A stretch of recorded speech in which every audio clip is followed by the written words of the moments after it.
Pero ito guys, nakikita natin na yung iba kasi sa inyo na-stuck sa buhay, mga kapiksi, pero you will no longer be stuck guys. Bibigyan kayo ng chance ni universe para mag-move, para umusad, no? Para umusad yung inyong pamumuhay, and iyan ay sa pamamagitan ng mga bagong opportunities, mga kapiksi, pagdating sa pagkakakitaan. So it's either mga bagong trabaho, bagong negosyo, bagong investment, bagong source of income guys, no? So fresh na fresh ito mga kapiksi. So samantalahin nyo kasi pag may dumadating ng mga bagong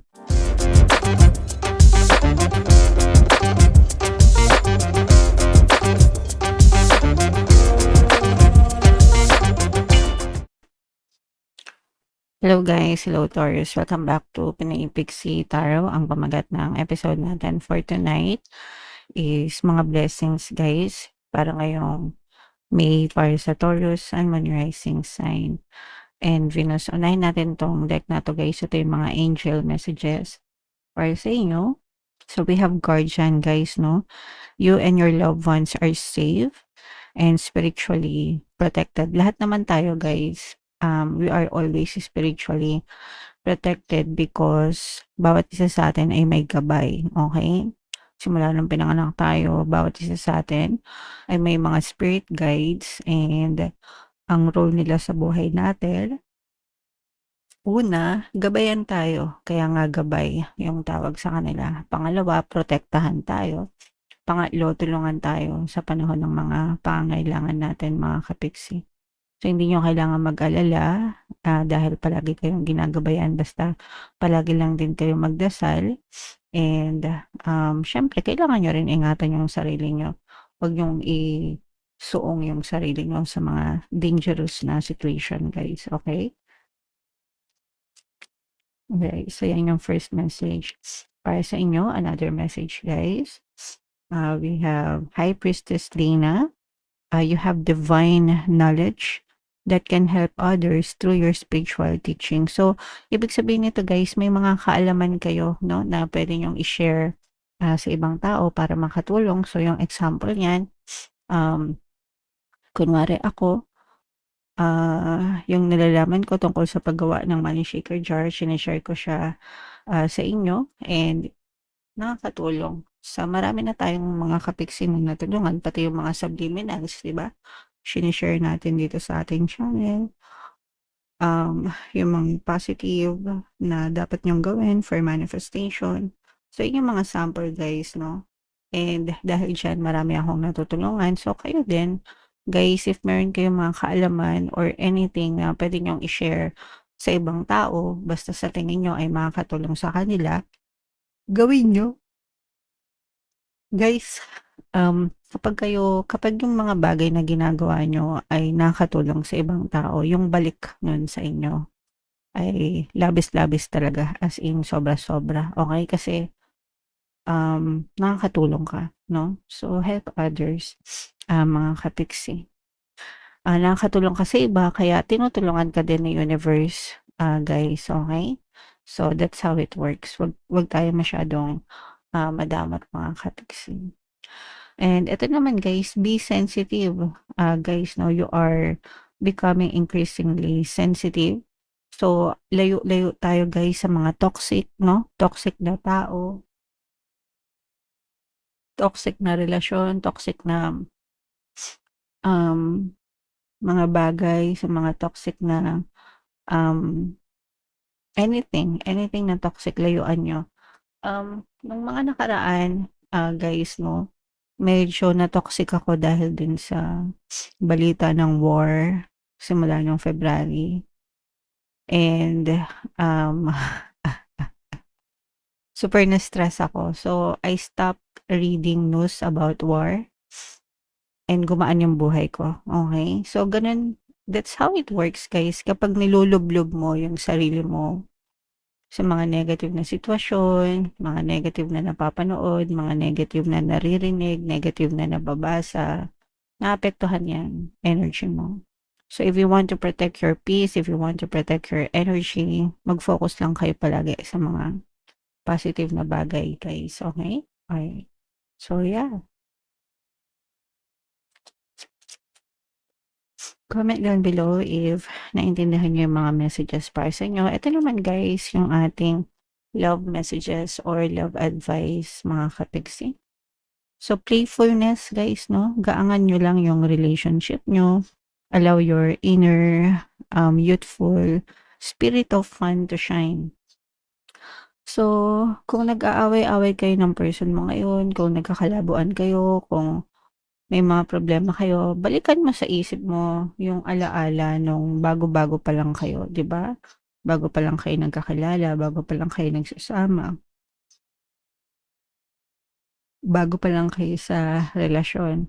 'Di ba puro landi-landi lang. Puro sweet-sweetan lang, guys, 'di ba? Walang away-away. So, ibalik mo yung ganong dating scenario sa buhay mo, yung mga ganong klaseng energy, ganong klaseng vibration para mag-spark ulit yung relationship nyo. Iwasan nyo yung away-away, guys, kasi iwasan nyo ang kadramahan. Walang tao na may gusto ng relasyon na madrama, no? Mapababae man kayo, mapalalaki man kayo, or kahit ano pang kasarian nyo, mga kapiksi. Walang gusto ng madrama, no? Gusto natin masaya lang. So, iwasan nyo din magdrama sa relasyon nyo, guys. Okay? Another message. Ito naman ay chemistry, guys. Ibig sabihin, malakas ang hatak nyo sa isa't isa, no? There's a strong magnetic attraction between you and your specific person. That's why, sometimes, kahit na palagi nag-aaway or may mga problema, talagang hinahatak pa rin sila pabalik sa isa't isa. Kasi nga, malakas yung attraction nyo sa isa't isa, mga kapiksi. Okay? Alright. And another message, Taurus. True love, no? So, malamang true love na kayo niyan, person mo. Guys, ibig sabihin totoo yung nararamdaman nyo. Kaya nga, again, no? Kahit na nag-aaway, kahit na may mga problema, malakas yung hatak nyo sa isa't isa, babalik at babalik pa rin kayo sa isa't isa, kasi nga, mahal nyo yung isa't isa. And, sabayan nyo ng pagiging playful, guys, no? Sabi ko nga, iwasan nyo yung madrama, para talagang long-lasting yung relationship nyo. Basahin niyo yung book ni Bruce Lipton, The Honeymoon Effect. Napakaganda, mga kapiksi. So, para ma-retain nyo, hindi lang yung pagkakaroon ng harmonious na relationship, pero yung magaan na buhay, guys. Okay? Alright. So, yeah. Comment down below, Taurus, if feeling nyo naka-resonate kayo dyan. So, shuffle natin to, guys. Hanapin natin yung energy ng Taurus habang sinashuffle ko to. Panoorin nyo muna yung video natin regarding sa ating paano mag-manifest ng abundance video course. Kapiksi, sawa ka na ba sa mga struggles at hirap sa buhay mo? Masipag ka ba at masikap sa buhay ngunit hindi ka pa rin umaasenso? Ilang beses ka na bang nag-attempt mag-negosyo at mag-invest pero palagi ka pa rin nalulugi? Sa pagkakataon na ito ay maaaring may subconscious beliefs ka na nagiging balakid sa iyong pag-unlad at pagyaman. Introducing, paano mag-manifest ng abundance video course. Dito ay matututunan mong ma-overcome ang mga balakid mo para tuluyan ka ng umunlad, umasenso, sumagana, maging matagumpay, successful at maswerte sa iyong kabuhayan, pera, trabaho, negosyo, salapi at kaperahan ng bonggang-bongga. Dali, mag-send na ng email sa pinoypixie@gmail.com at simulan na ang iyong pagyaman ngayon. Alright, so sa lahat ng gusto mag-avail ng course, guys, meron tayong paano mag-manifest ng abundance video course, paano mawala ang third party at magkaroon ng harmonious na relationship, paano pabalikin si ex or vice versa.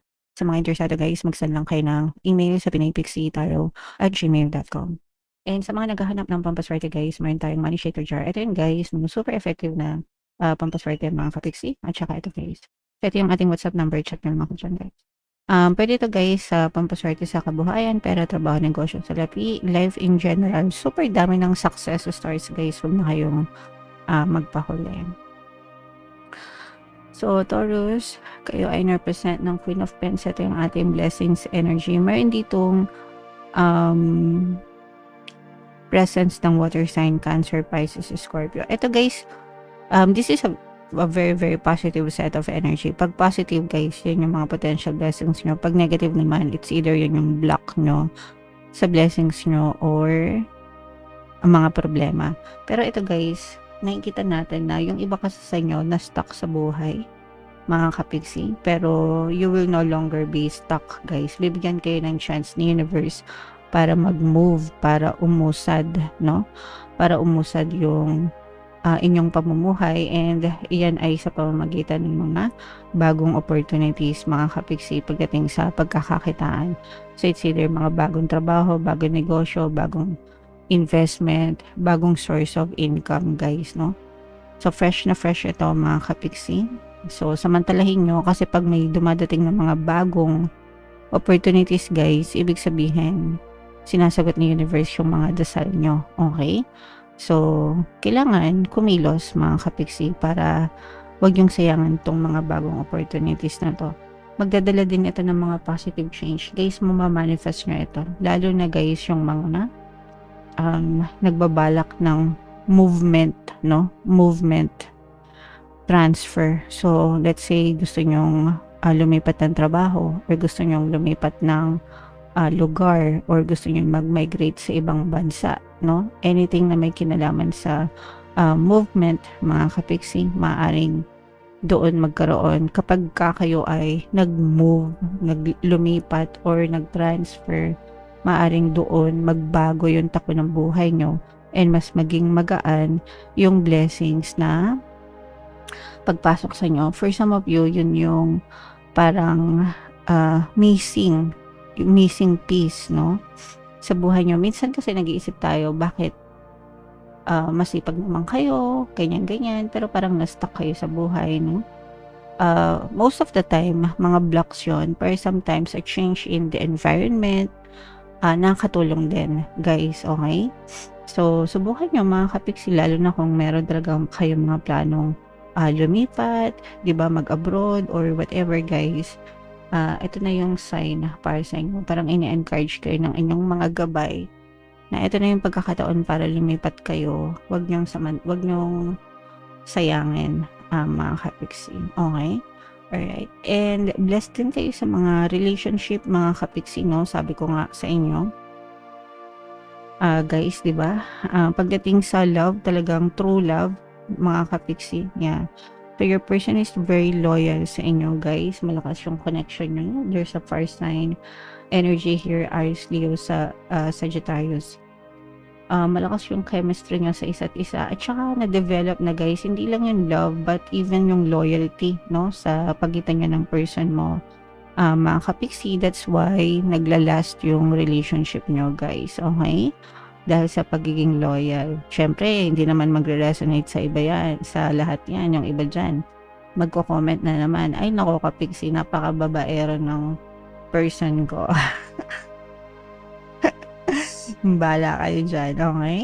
Alright, but for some of you, yes, talagang very strong yung connection nyo, and your person displays, kayong dalawa, no? Talagang nagdi-display kayo ng loyalty sa isa't isa, mga kapiksi. Okay? Alright. And pagdating naman sa kaperahan, guys, may pumapasok naman na pera sa inyo. That's because meron naman kayong source of income. Pero sa panahon ngayon, kailangan you spend wisely, mga kapiksi, no? Ibig sabihin, maging wais sa paggastos, guys, no? Make sure na dinadala natin siya sa tamang direction, mga kapiksi. Okay, sa tamang paggastos lang, guys. Okay? Alright, so yeah. Comment down below, guys, if feeling nyo naka-resonate kayo dyan. And lahat ng mga magaganda, i-mind nyo na, guys, sa comment section. And for more tarot readings, ito yung playlist nyo. Ito naman yung ating success stories ng paano mag-manifest ng abundance video course. Panoorin nyo itong video natin, guys, about money shaker jars. Thank you for liking, sharing, and subscribing.